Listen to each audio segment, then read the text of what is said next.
Hi friends, இன்றைக்கி வந்துட்டு புதன்கிழமை. இன்றைக்கி எங்கள் வீட்டில் என்ன லஞ்சுன்னு தான் பார்க்க போகிறோம். ஒயிட் ரைஸ் செஞ்சுருந்தாங்க. அம்மா முன்னாடியே சாப்பிட்டாங்க. அப்பா நானும் மட்டும்தான் வீட்டில் இருக்கோம். ஸோ கொஞ்சமாக தான் இன்றைக்கி சாதம் செஞ்சுருந்தாங்க.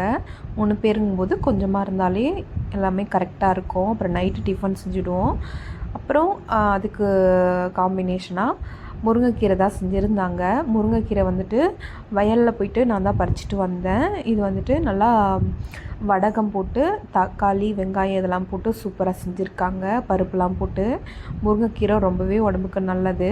வாரத்தில் ஒரு டைம் வந்துட்டு இந்த மாதிரி கீரைலாம் வந்து சேர்த்து எடுத்துக்கிட்டோன்னா உடம்புக்கும் ரொம்ப நல்லதாக இருக்கும். அப்புறம் அது கூட வந்து தொட்டுக்க அப்பளம் தான் செஞ்சுருந்தாங்க.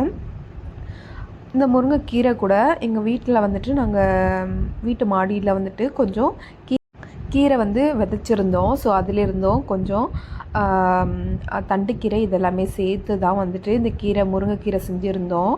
ஸோ இது வந்து கலவையாக செஞ்சுருந்தோம். ஸோ அதனால் வந்துட்டு இதுக்கு ஸ்பெசிஃபிக்காக எந்த கீரைன்னு சொல்ல தெரியல. ஆனால் செம்ம டேஸ்ட்டாக இருந்துச்சு.